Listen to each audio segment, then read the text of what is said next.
This is the story of records and redemption. A reversal of fortune led by the most outstanding player in Canadian Football League history. The story of Grey Cup champions, Flutieball, and the 1996 Toronto Argonauts.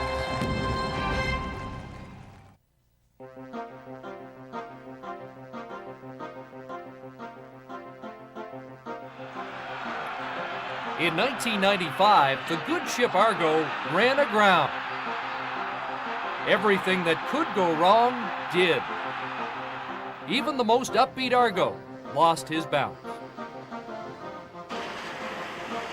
Dramatic changes were in the forecast the following winter. Club President Bob Nicholson confirmed Don Matthews' return to the Argo helm to chart a new course. The challenge here is to come to Toronto and turn a 4-14 team around to make it a Grey Cup contender, and I think strengthen the league. And so I feel that I have a chance to make a difference, and that's why I wanted to come here. Four-time CFL outstanding player Doug Flutie would call the signals a signal to fans that 96 would be different. You start winning, you start playing good football, people in the city get excited about it. The attendance will pick up, or the enthusiasm around town gets picked up, and that all takes care of itself. Joining the marquee quarterback were free agent defensive tackle Andrew Stewart from BC. Running back Robert Drummond helped Matthews win a Grey Cup for Baltimore, along with versatile defensive star Reggie Gibbons. The dispersal draft netted Outland Trophy winner Rob Waldrop from Memphis. Mike Kislak was regarded as the CFL's best center in San Antonio. Oakville's Mike Vanderjet would be entrusted with the kicking duties. Only a few players remained from the Argos' last kick at the Cup in '91. Rover Don Wilson, a defensive leader. Clements, the league's top player under Matthews in 1990. And the senior Argo in years of service, Paul Mazzotti.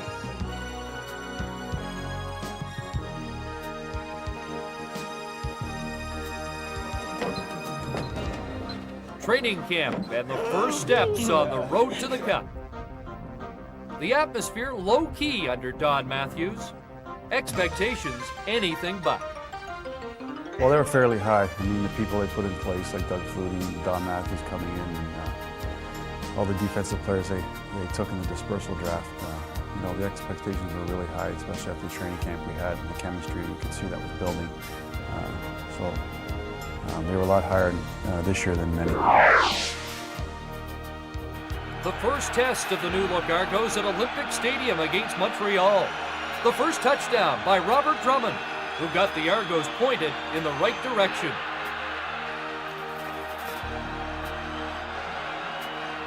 Drummond had been a receiving threat under Matthews in Baltimore and caught Doug Flutie's first touchdown pass as an Argo. But the fourth quarter began with Toronto embroiled in a one-point game.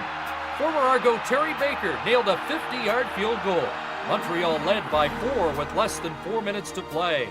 Time to test the mettle of a new head coach and star quarterback. In the dying seconds, Flutie provided a storybook finish that had marked his remarkable career. A great escape from the Alouette rush, finding Paul Mazzotti in the end zone for an unforgettable season-opening win, and a sign of things to come. Flutie finished the night with 26 completions. Mazzotti was already on his way to another 1,000-yard season, and Argo fans now knew the impact Robert Drummond could have.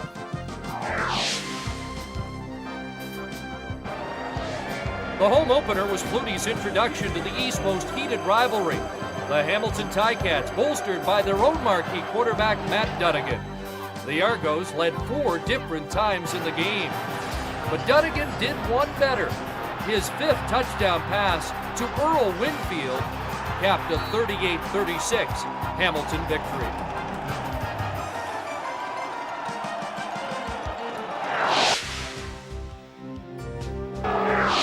Toronto was not about to dwell on an early season defeat, even to the hated Ticats. Flutie was adapting to a new offensive system. Against Winnipeg, he called his own number, then handed the ball to Robert Drummond, running to daylight 79 yards and a 14-3 first quarter lead.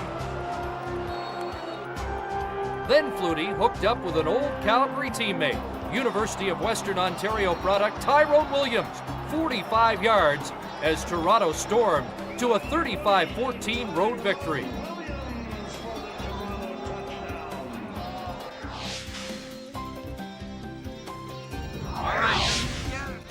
Two wins in 3 starts. Coach Matthews was still fine-tuning his team.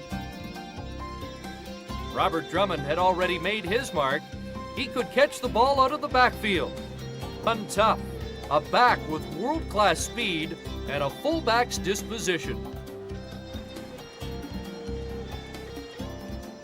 I do have the ability to outrun somebody or make them miss me, but I'd much rather have attack them and run them over and have them get up and next time think that they don't want to tackle me than just outrun them.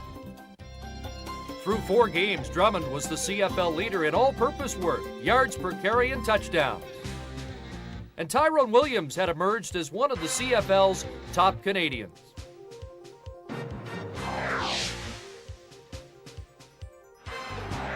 After dismantling Ottawa 34-4, the Argos gave Saskatchewan a rough ride in Week 5. Jimmy the Jet Cunningham was starting to take flight, recording his first punt return major of the year.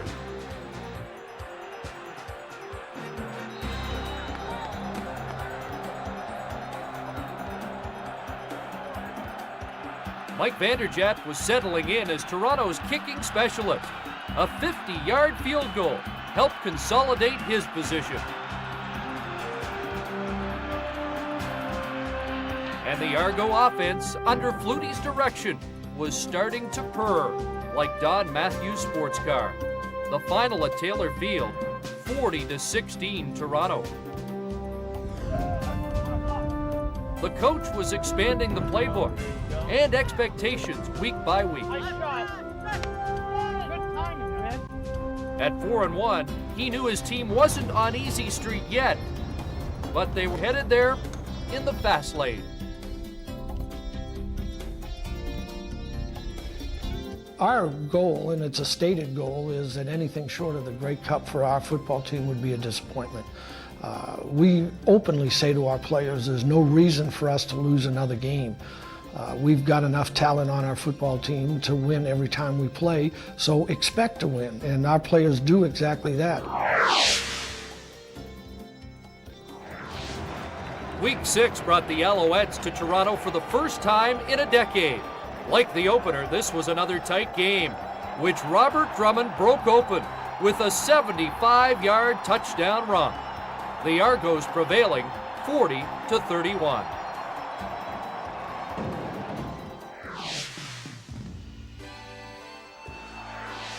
The following week, perennial power Edmonton was the visitor.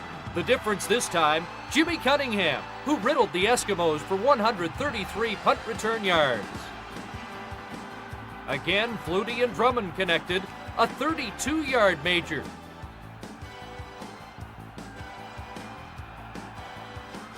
And the defense, overshadowed by their high-powered offense, set its sights on Danny McManus. Adrian Smith's interception preserved a 24-21 win. But the Eskimos left talking about Jimmy Cunningham, who was quickly becoming the talk of the league. And this time, Cunningham will spring free for a bigger return. The gamble didn't pay off, and Jimmy Cunningham may outrun everybody. One man to get him, and Calvin Anderson can't. Touchdown, Jimmy Cunningham. You have a guy who can put you on their side of the field on the kickoff return or punt return, and then you have an offense guided by Doug Flutie. It's a pretty powerful weapon. Special teams are a common thread in championship clubs. Reggie Gibbons' downfield tackle set the tone for a victory in Ottawa, which was also highlighted by George Namako's punt block. And Week 8 was important for another reason. Pinball Clemens scored 3 touchdowns and was establishing a new identity in the Argo offense. The Boatmen were 7-1, improving by the week. Robert Drummond was already over 1,000 yards from scrimmage. The Jet led the league in all-purpose work. And Doug Flutie was thriving under Don Matthews' relaxed but demanding direction. Loose, relaxed, and confident. And it all stems down from the big man. Don has a knack for keeping the players loose. And there's no argument with who's the boss. There's no incisiveness about what the guidelines are, what the rules are, and how to get it done. So he is the boss, he is in charge, but he's got a knack for keeping guys loose and doing things in a relaxed attitude that allows guys to go out and use their athletic ability and just play. And at mid-season, the Argos had come together to become the CFL's most explosive force.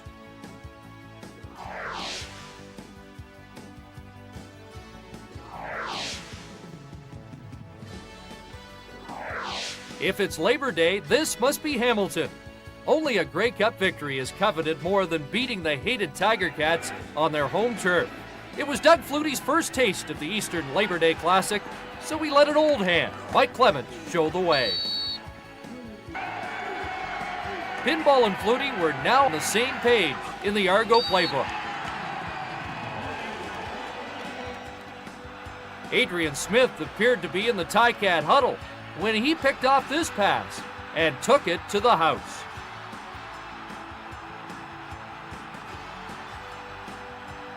The Boatmen had opened the floodgates and dropped the hammer.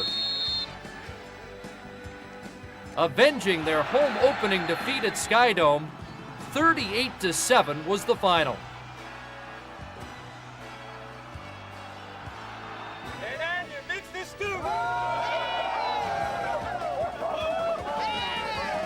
The Argos were walking the walk, talking the talk, and doing it all with a swagger. The relaxation and the Who's Daddy and the Go Donnies and all the different little relief fun or comic relief type of thing we do, it kind of helps us to, put in this perspective that we still out here trying to have some fun, but also want to win games. We have a colorful group. This guys a very interesting group, for lack of a better word. Guys that genuinely enjoy being around each other, that have fun, and that love to play the game as well. Guys show up to the ballpark ready to play, and that's indicative of our record during the regular season. It's hard to maintain that sort of consistency throughout the season, no matter how talented you are, but we've been able to do that.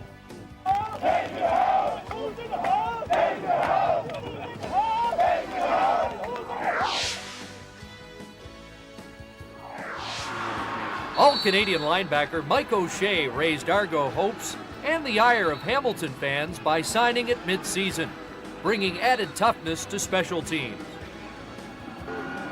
Incumbent Reggie Gibbons demonstrated his value to the defense with a menacing performance against Saskatchewan in a 31-13 victory. The week's offensive star was University of Saskatchewan product Dwayne Dimitrition, who reeled in a pair of touchdowns in a team record 9th straight victory.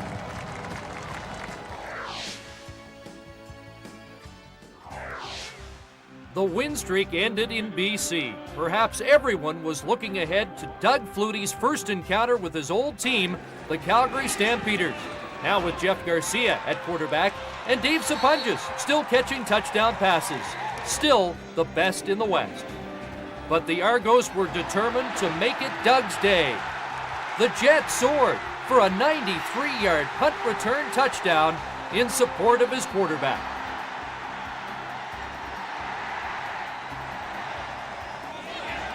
Mike Clements caught 11 passes, but none were bigger than the game breaker from Flutie to Mazzotti.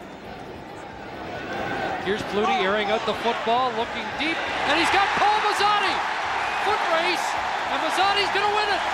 Oh, what a big one for the Argos, 97 yards!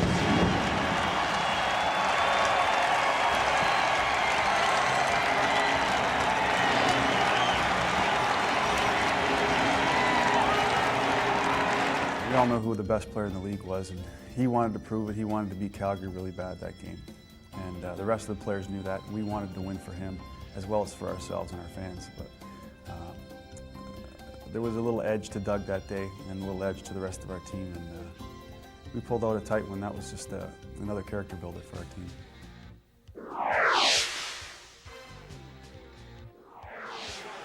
At 11-2, the Argos only needed one more win to clinch first in the East. Pinball put his signature on a 28-12 victory over Winnipeg. Clements now on record-breaking pace with Terry Greer's mark of 113 catches in sight. He was bouncing around better than ever and never enjoying it as much. I've always enjoyed the game, and even during those times I enjoyed the game. I went out, played hard as I could, every ball game, every time out, and tried to give my best, and I think that's all you really can do. But to say that it was as fun as it is now, no way, not even close. It was difficult. At times you almost felt like, is it worth it? And but it turns out that yes, it's more than worth it.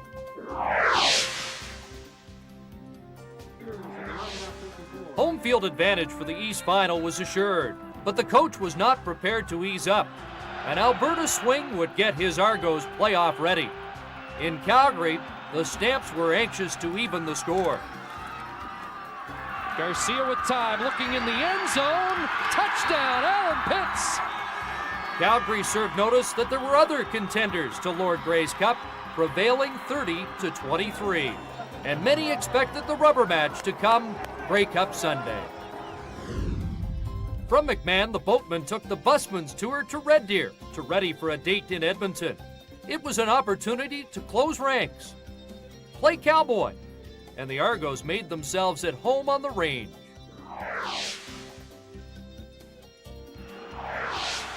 By game day, Michael O'Shea was breathing fire at middle linebacker, and the unheralded defense, ranked number 2 in the league, was at its punishing best.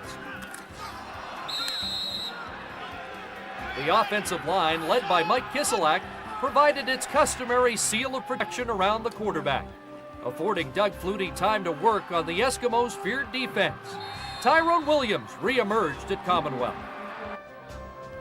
And it's a direct snap to Robert Drummond, and look at this hole. Robert Drummond into Eskimo territory. It's still going. Finally forced out. Flutie fakes, and now Drummond. Will he plus? Trying to hold him out, and it is a touchdown. Robert Drummond broke the plane, even though he was in the grasp of Willie Plus. The final score was 24-17 Argos. Little did Flutie and McManus know they'd lock horns again in a month's time.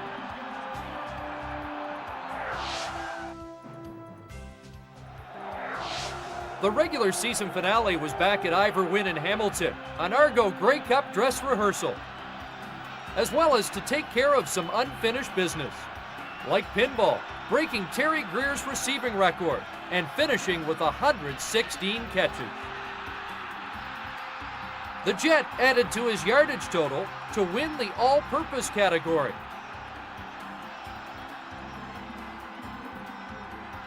But pinball would push him every yard to finish second all round. And oh yes, the defense was as mean and stingy as usual. Robert Drummond closed out a remarkable season with 4 more touchdowns in a 47-14 rout. It was time to savor regular season success. Drummond, the CFL's touchdown leader. Cunningham, more yards than any player in Canada.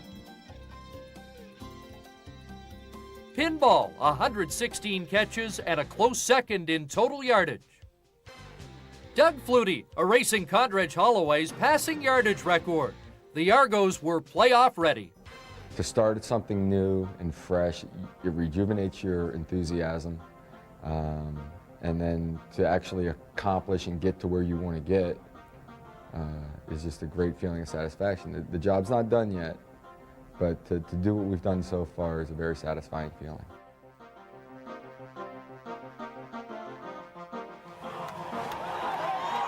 November 17th at Skydome, the Eastern Final. Only Montreal standing between Toronto and a Grey Cup berth. A 60-minute showdown, although it will be argued that the game was over following the opening kickoff. We're underway with the East Final, and it's Mike Pinball Clements from his own 20-yard line finding a seam. Pinball, and he's going to score. There are no flags. How about this? Mike Clements, touchdown. The little man with the gigantic smile had lit up the dome early, leaving the Argos' scowling big men to turn the lights out on Mike Pringle and the Alouettes.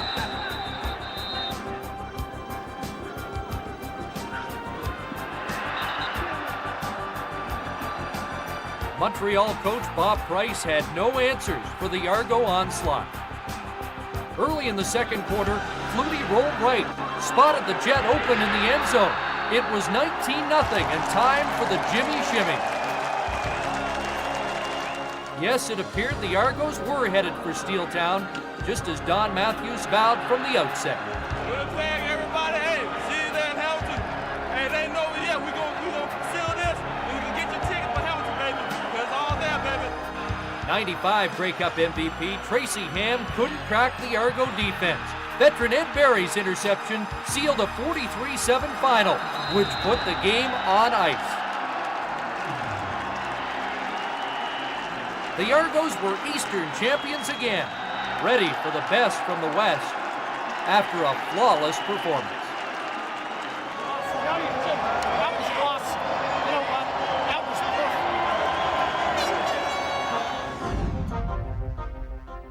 All the Argo fans lining the streets. Look at them all. They're all cheering for us. Go Argos. All right.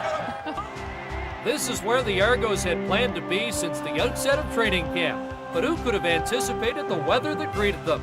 It was the snowdown in Steeltown. But a chance for Doug Flutie to answer the cold weather critics, conditions in which Danny McManus had won before. The big chill had its early effects. An errant shotgun snap misfired, covered by Flutie in the end zone for a safety. An Eskimo lead, then followed by an improbable catch. First down, Edmonton with the football. McManus going up top for Eddie Brown. What a catch! Eddie Brown! Touchdown, Edmonton! Suddenly, the favorites were 9-point underdogs, and all those so-called Argo bounces were going Edmonton's way.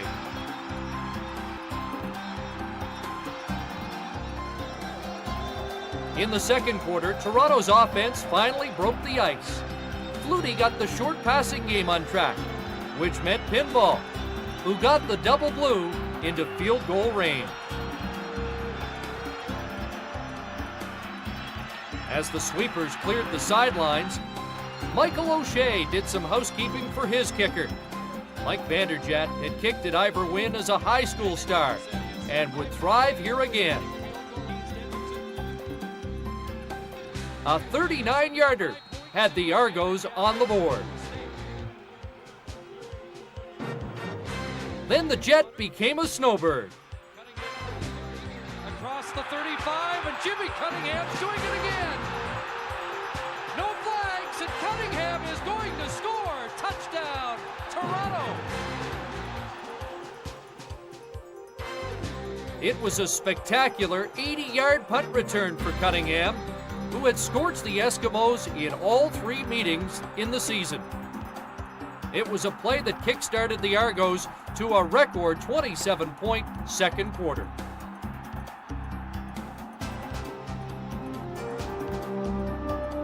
Vanderjagt kept the Argos on the right foot with a second field goal, and Edmonton's 9-point lead had melted into a 4-point deficit. Ron Lancaster's offense had sputtered during the season, but had brought its big play potential to Ivor Wynne. Danny McManus hooked up with Jim Sandusky on a 75-yard major to restore the Eskimo lead. Adding injury to insult, Donald Smith had been shaken up in a collision with teammate Lester Smith as the green and gold celebrated their lead. Undaunted, the Argo offense plowed ahead. Flutie, wearing gloves for the first time, showed a deft touch to wide receiver Paul Mazzotti. The 9-year veteran was realizing a dream of playing a Grey Cup game at Ivor Wynn. The Stony Creek native made the night an uncomfortable one for the Eskimos secondary despite a cramping problem of his own.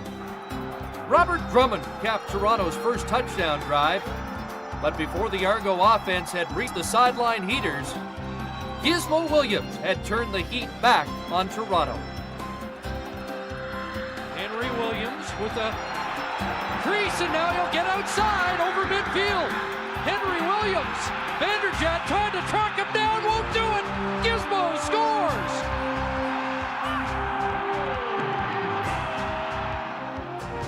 A record-breaking 91-yard return worthy of a bow. The Argos were down for the third time in the first half, victimized by 3 big Edmonton plays. With 2.5 minutes to go in the half, Flutieball rolled into high gear.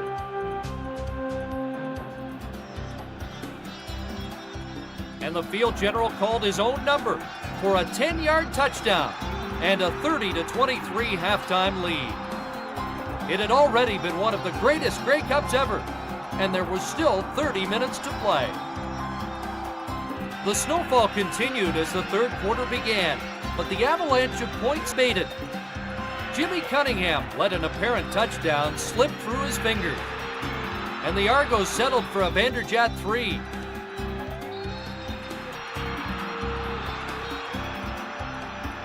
Danny McManus had kept Edmonton close, but he needed Darren Flutie to put the Eskimos over the top.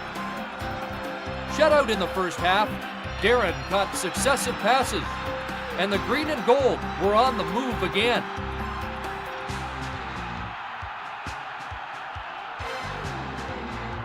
Until a former Eskimo, Don Wilson, snuffed the march with a quarterback sack.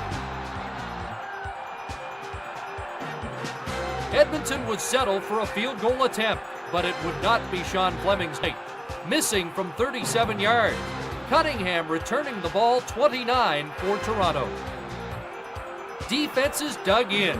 Betty Good stuffed Drummond as the Eskimos started to live up to their #1 defensive ranking. This snow job was far from over, Toronto leading 30-23 after 3 quarters. Midway through the fourth, Argos up by 10 and the Eskimos mount a critical drive. Canadian Mark Tobert's grab set up Eric Blunt's 5-yard trek to the end zone. The lead was 3, and the Eskimos weren't going away. Neither team had a handle on the cup yet. Sensing the momentum shift, the Argos elect to gamble on 3rd and short. Flutie plunges forward, but undetected by the officials, the ball pops loose. The play was whistled dead. Ron Lancaster in an uproar. Instead of a change of possession, the Argos had moved the chains, adding a field goal for a 6-point lead, while Lancaster fumed on the Edmonton sideline. Still within a touchdown of the lead, McManus was one big play away from the upset, but the big play would go to Toronto. Delivering, picked off. Adrian Smith is going to score. Touchdown Argonauts. With Adrian Smith's back-breaking interception, Don Matthews' goals outlined in training camp had been realized in a game frozen in time as a Canadian classic. Doug Flutie was named Grey Cup MVP. Mike Vanderjagt, top Canadian. Pierre Verchevel had won his first cup, and the Argos had won their 13th in franchise history. 1996, the year Flutieball prevailed. The greatest turnaround in CFL history. The Toronto Argonauts, double blue and Grey Cup champions.